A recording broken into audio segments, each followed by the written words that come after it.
Good morning, students. Today we are going to start your first chapter, that is Flamingo, the last lesson.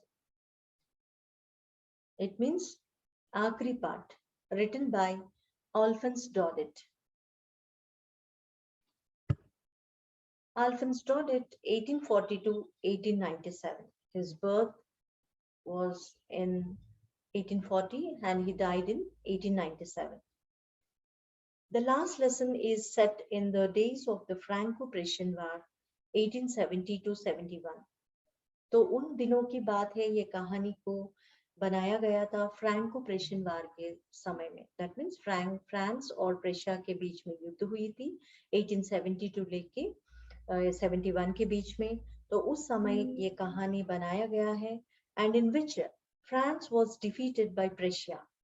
तो France को हराया गया था प्रेशियन वाले ने एंड प्रेशिया देन कंसिडर्ड जो प्रेशिया आजकल नावेडेज उसको हम लोग जर्मनी के नाम से, Poland and parts of Austria के नाम से जानते हैं। And in this story the French districts of Alsace and Lorraine have passed into Prussian hands. तो प्रेशियों के हाथों में फ्रेंच के दो डिस्ट्रिक्ट्स के बारे में इस कहानी में पढ़ते हैं हम लोग। एंड जो दो फ्रेंच डिस्ट्रिक्ट्स जो है एल्सेस एंड लोरेन प्रेशियन हाथों में चला गया था। तो वो कब्जा करने के बाद उस एरिया में क्या असर पड़ा, उनके बादशाह के ऊपर क्या असर पड़ा, उनके नागरिकों के ऊपर, सिटीजन्स के ऊपर क्या असर पड़ा, वो सारी चीजों के बारे में हम लोग इस चैप्टर में पढ़ने वाले हैं। अबाउट द ऑथर, तो लेसन को पढ़ने से पहले हम लोग पहले लेखक के बारे में पढ़ेंगे। Alphonse Daudet was born in 13th May 1840 and died in 16 December 1897. He was a French novelist. वो एक फ्रेंच लेखक था and short story writer. He is remembered chiefly as the author of sentimental tales of provincial life in south of France. वो ज्यादा कहानी इनका प्रांतीय जीवन के बारे में था जो साउथ ऑफ फ्रांस में रहने वाले लोगों के बारे में था। And his major works include Tastin, that is in the land of pain, जमीन दर्द से भरा हुआ जमीन के बारे में था फर्स्ट उनका work. And the major work में से और एक वर्क है द लास्ट लेसन जो हम अभी पढ़ने वाले हैं। थीम, इस लेसन का सार क्या है, थीम क्या है? The last lesson revolves around the language and its importance to the citizens of a country. एक सिटीजन को अपने मातृभाषा, अपने लैंग्वेज, भाषा जो है कितना प्रामुख्यता है, कितना इम्पोर्टेंट है, वो सारी चीज इस लेसन में बताया गया है। And it is the duty of every citizen to safeguard the language of the country as it is the identity of that country. हर एक देश का एक भाषा होती है एंड उस भाषा ही उनका पहचान है। हर एक देश में रहने वालों का पहचान क्या है, उनका भाषा होती है। तो उस भाषा को, उस लैंग्वेज को सुरक्षित रखने का हक पूरा नागरिकों के ऊपर है, दैट मीन्स सिटीजन्स के ऊपर है। And the lesson emphasizes the importance of the mother tongue for everyone and the need to realize the fact that it is our language which gives us our identity, respect and freedom.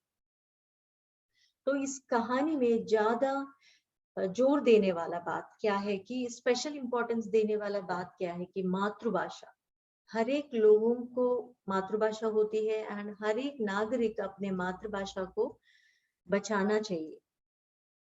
And उनका हर एक नागरिक का पहचान क्या होती है, अपना मातृभाषा। आइडेंटिटी है, एक पहचान भी है एंड ऑल्सो रिस्पेक्ट, आदर भी देने वाला है वो भाषा जो है उनका। एंड ऑल्सो फ्रीडम, आजादी देने वाला भी उनका खुद का लैंग्वेज होती है। Summary, the narration of this story is by a French boy France.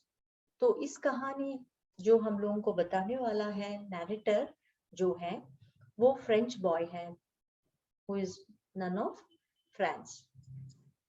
वो एक फ्रेंच स्टूडेंट है, फ्रेंच लैंग्वेज पढ़ने वाला एक स्टूडेंट है, स्कूल बॉय है वो, उनका नाम है फ्रांस। वो खुद हमको कहानी बताता है। And Franz is a lazy boy. वो एक आलसी बच्चा है. And however, in spite of his laziness, Franz likes to play and is of a sensitive nature.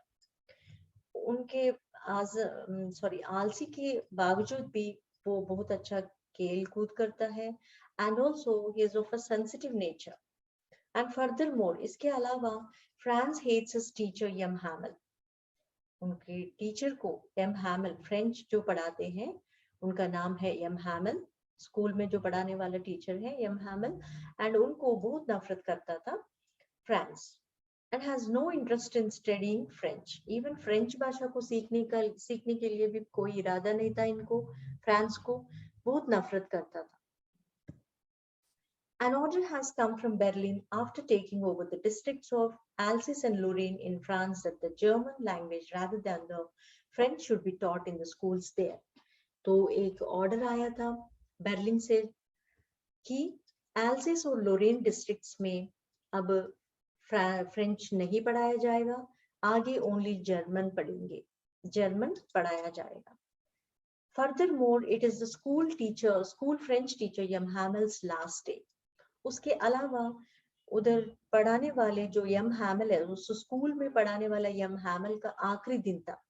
Because French language आगे पढ़ाया नहीं जाएगा, दैट्स व्हाई यम हैमल एक फ्रेंच टीचर है, इसीलिए उनका आखिरी दिन था उस दिन.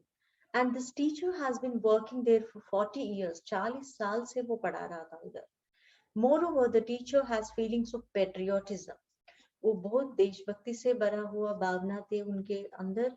And he is also full of nostalgia and grief. What is nostalgia? Nostalgia means विषाद से भरा हुआ था. एंड ग्रीफ मींस शोक से भरा हुआ था. उनका माइंड या उनका दिल जो है पूरा विषाद और शोक से भरा हुआ था. And the village man also attend his last lesson so as to honour and respect him. उनको आदर करने के लिए एंड उनको सच्चाई दिखाने के लिए, एम हैमल को सच्चाई दिखाने के लिए एंड आदर करने के लिए बहुत सारे गांव वाले उनके स्कूल में पहुंच गए थे. उस क्लास एंड लास्ट लेसन, वो लास्ट आखिरी पार्ट को सुन रहे थे सारे लोग. And the village is regretting and is sad that they did not learn their mother tongue in their childhood. तो सारे गांव वाले एंड गांव जो है रिग्रेट हो रहे थे. तो पछतावा हो रहे थे कि उदास हो रहे थे कि वो उनके मातृभाषा, खुद का मातृभाषा जो फ्रेंच है वो सीख नहीं पाए. ना बचपन में सीखा, ना अभी बड़े होके भी नहीं सीखा. इसलिए वो सब लोग पछताव हो रहे थे, रिग्रेट हो रहे थे. And Franz receives a big shock when he learns that this is his last lesson in French. तो फ्रांस को बहुत झटका जैसा लगता है कि शॉक लगता है कि ये लेसन जो है फ्रेंच का आखिरी लेसन है. आज का लेसन जो है वो आखिरी है. And he shocked because he does not know French. उनको और शॉक लगा कि अभी एक शब्द भी फ्रेंच के बारे में उनको नहीं पता, ना कभी सुना है वो एक लेसन भी फ्रेंच पढ़ाते समय. हैमल जब पढ़ाते हैं फ्रेंच वो कभी नहीं सुनता था, तो इसलिए एक शब्द भी उनको नहीं आता. Furthermore, on learning about the last lesson, a sudden interest arises in him for learning French. लेकिन वो आखिरी दिन होने के कारण उनको ऐसा लगता है कि पूरा इंटरेस्ट हो जाता है. वो सडन अचानक से इंटरेस्ट पैदा होती है उनके मन में कि पूरा लैंग्वेज फ्रेंच जो है पूरा सीखने का मन लगता है. And moreover, he pays careful attention and learns everything taught on this last day. ये आखिरी दिन में जो पढ़ाया गया है यम हैमल, पूरा फ्रांस सीखने की कोशिश करता है. Instantly he develops liking for the teacher यम हैमल. अचानक से फ्रांस को अपने टीचर जो एम हैमल जो है पसंद आने लगता है. And his feelings of hatred for him suddenly came to an end.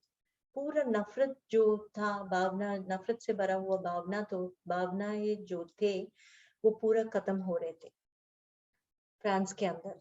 Moreover, Franz develops respect for the hard work and sincerity of his teacher. उसके बावजूद भी उनको ये लगता है, फ्रांस को ये लगता है कि मेरी टीचर जो है बहुत मेहनती है एंड ऑल्सो ईमानदार है, तो इसलिए उनको आदर देना चाहता था वो. And Franz is sad and ashamed for being unable to recite his lesson. जो यम हैमल रिसाइट करने के लिए, याद करने के लिए जो दिया गया पार्टिसिपल्स है, फ्रांस याद नहीं करके आता है, इसलिए वो शर्मिंदा एंड उदास में बैठा है एंड वो यम हैमल के सामने रिसाइट नहीं कर पाया, दैट मीन्स सुना नहीं पाया। जब एम हैमल पूछता है पार्टिसिपल्स के बारे में, तब फ्रांस कुछ भी सुना नहीं पाया। And Hamel explains that they are all at fault for lacking eagerness to learn. तो हैमल ये बोलता है कि सब लोगों का एक ये फॉल्ट है, दैट मीन्स दोष मानता है कि किसी को इरादा नहीं है कि भाषा को सीखने के लिए। फर्दर मोर, उसके अलावा he also includes himself in this fault. इस दोष ये अपने ऊपर भी लेता है कि वो बोलता है कि ये blames himself for lack of sincerity in teaching them. ना गांव वाले का इरादा था सीखने के लिए, ना इसको भी इरादा था कि उनको सिखाने के लिए, इसलिए वो खुद को दोष देता है। And there is a reflection of his patriotism in his praise for the French language. तो इनका देशभक्ति जो है, पैट्रियोटिज्म को देख के सब लोग उनको प्रेज करने लगता है, प्रशंसा करने लगता है कि कितना ईमानदार है ये teacher. And he says that the French language is the most logical and beautiful language in the world. और यम हैमल फ्रेंच टीचर जो है वो कहता है कि इस दुनिया में सबसे अच्छा और सबसे सुंदर लैंग्वेज जो है वो फ्रेंच है। And it seems that M Hamel got emotional on this occasion. इससे ये लगता है कि सब लोगों को ये लगता है कि यम हैमल ज्यादा ही इमोशनल हो गया इस सिचुएशन को लेके कि कल से फ्रेंच नहीं पढ़ाया जाएगा, उसको लेके ज्यादा ही इमोशनल थे वो। And furthermore, he asked the class to guard their language. और सबसे ये कहता है यम हैमल की सब लोग अपने लैंग्वेज को, अपने भाषा को गार्ड करने के लिए, रक्षित करने के लिए या सुरक्षित रखने के लिए बोलता है। And he says that being close to one's language is a way to escape the clutches of slavery. यम हैमल ये भी कहता है कि गुलामी के चंगुल से बचने के लिए एक भाषा ही एक वेपन जैसा है।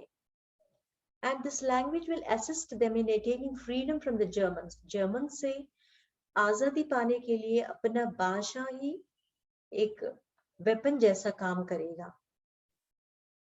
And the people realize the significance of their mother tongue. तब सब लोग जो क्लास में बैठा है, सब लोग एहसास करने लगते हैं कि अपने मातृभाषा की कितना प्रामुख्यता है। And moreover, they feel the reason for the defeat is illiteracy.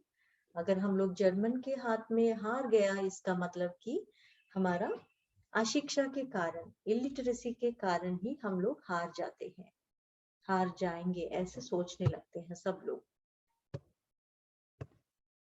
And France feels that it is impossible to remove one's language from a person. तो फ्रांस ये भी सोचता है कि किसी पर्सन के अंदर से कोई भी अपने मातृभाषा को कोई मिटा नहीं सकता, ये आसानी बात नहीं है किसी को भी। And this is because it is something that is natural to a person. अपने स्वाभाविक रूप से, दैट मीन्स नेचुरल रूप से अपने भाषा को सीखता है कोई, एंड उस भाषा को किसी को मिटाने के लिए अधिकार नहीं बनता। इसलिए सबको अपने मातृभाषा के ऊपर आदर भी होना है एंड सीखना भी चाहिए। And this means that no matter how hard the opposition may try, they will fail to remove one's language. तो सामने वाला विरोध भी ना हो, शत्रु भी ना हो, वो कितना भी मिटाने की कोशिश करे हमारे मातृभाषा को, तो वो कभी मिटा नहीं पाएगा। अगर हम लोगों को मातृभाषा में एक दृढ़ है तो, एक पकड़ है तो, कोई हमारे मातृभाषा को मिटा नहीं सकते। And the chapter reflects on the importance of one's language for any race and why it is crucial to safeguard it.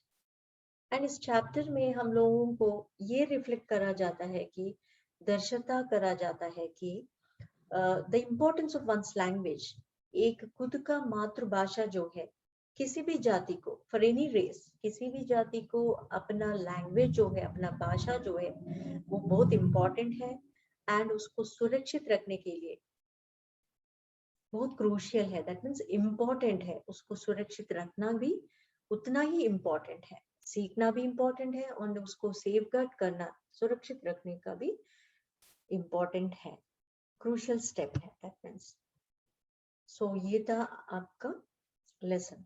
But before that conclusion we are going to learn. Conclusion में हम लोग ये देखा कि हर एक आदमी को या हर एक सिटीजन को, नागरिक को अपने भाषा को प्रामुख्यता देना है एंड उसको सुरक्षित रखने का पूरा अधिकार भी उसी के ऊपर हो है। That means now let's get into new words और वोकैबुलरी। अब हम लोग पढ़ेंगे इस लेसन के related. सॉमिल, सॉमिल means a factory for cutting would. लकड़ी को जहाँ काटा जाता है उस कारखाने को, उस फैक्ट्री को हम लोग सॉमिल बोलते हैं। Drilling means exercising. Drilling here not making hole, एक छेद बनाने का नहीं है। ड्रिलिंग मतलब इधर एक्सरसाइज करना। जर्मन सोल्जर्स जो है वो एक्सरसाइज कर रहे थे, तो इसलिए ड्रिलिंग का वर्ड यूज किया गया है। And thunder clap, thunder clap means used in comparison to refer to something startling और अनएक्सपेक्टेड। चौंकाने के बाद जब होती है, चौंकाने के वाला बात जो होती है, तब हम लोग कहते हैं थंडर क्लैप, उसको थंडर क्लैप कहते हैं। एंड रेचस, रेचस means here it refers to an unfortunate happening. जब हम लोग जो नहीं सोचते, दुर्भाग्य से, दुर्भाग्यपूर्ण जो होते हैं, जो हम लोग अनजान से जो नहीं सोचते हैं, कुछ हादसा होना, तो उस चीज को हम लोग रेचस बोलते हैं।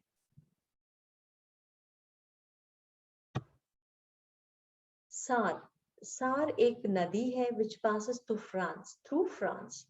तो फ्रांस में बहते हुए नदी को सार कहते हैं।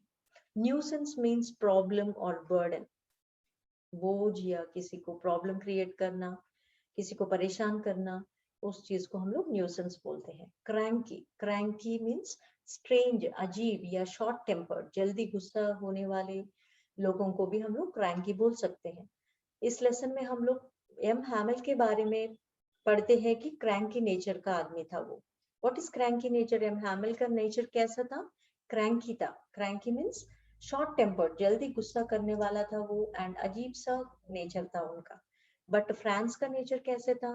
फ्रांस का नेचर सेंसिटिव था, बट लेजी था वो। कुछ आलसी तो है बट लेकिन वो एक सेंसिटिव नेचर का लड़का था। Now Sunday clothes. Sunday clothes means the best dress that a person has. एक अच्छा ड्रेस जो क्रिश्चियन लोग संडे के दिन, दैट मीन्स वो लोग चर्च जाते हैं एंड उस समय वो लोग अच्छा कपड़े पहनते हैं। सेम थिंग इधर हम लोग इस लेसन में भी ये पढ़ चुके हैं। संडे क्लोथ्स एम हैमल पहनते हैं। उस दिन आखिरी दिन होने के कारण द लास्ट लेसन, आखिरी पार्ट को पढ़ाने के लिए वो संडे क्लोथ्स पहन के आता है। So this is all about your chapter. Thank you.